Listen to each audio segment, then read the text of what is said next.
Okay. Guys, good morning! Ito yung aking niresyong inahin nung nakaraan na dinukot ko yung, tiningnan ko yung loob ng bahay biig kung may laman pa. Kaya dinukot ko yon, chinik ko lang naman. Kasi nairi siya eh.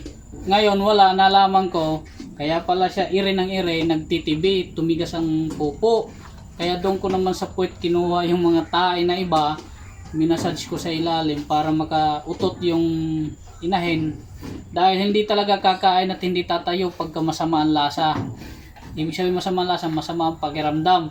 Nakakamatay din yun guys ng inahin kasi nangyari na yun sa ibang customer ko dati na hindi ko ginawa ng paraan, hinayaan ko lang, namatay. Kaya ginawan ko ng paraan, ito na po siya ngayong tutok mo.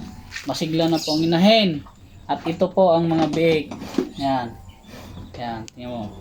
Magtuturo kami dyan ngayon ng vitamins sa mga biik.